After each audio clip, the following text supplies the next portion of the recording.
22 با نظام ترتیب افتخار تشریف آور شما را دارند. نخستین روز عید قربان، اما پلیس ملی با سلاح‌هایشان شانه به دوش هستند، دست به ماشد تا هر تحرک دشمن را تارمار کنند. این نظامیان در این روزها نیز در خدمت افغان‌هایی هستند که صلح و ثبات همانند رویای پربهاست برایشان. اینجا برخی از نظامیان ستایش می‌شوند که خوب درخشیدند. مبارک، عیدتان مبارک باشد.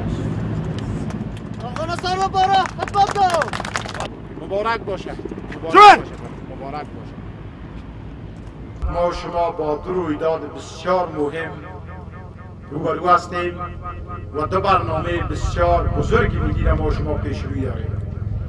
یکی موضوع انتخابات ریاست جمهوری و شورای ولایتی که در سال 1393 پیش روی ما شماست.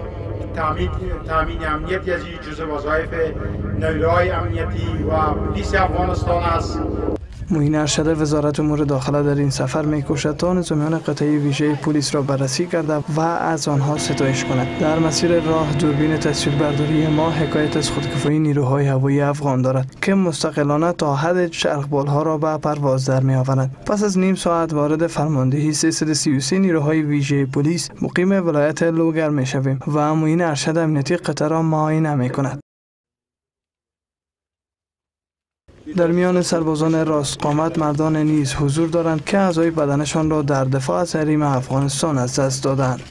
چغبال‌های اردوی ملی به قصد غزنی به پرواز در می‌آیند و دقیق پس از نیم ساعت وارد قطعه تشریفات فرماندهی پلیس این ولایت می‌گردد. سرباز دیگری نیز حضور دارد که 5 برادرش را در صفوف پلیس غزنی از دست داده است. وی به مقام‌های وزارت امور داخله اطمینان می‌دهد که خودش نیز برای حفاظت از افغان‌ها آماده جانساری است.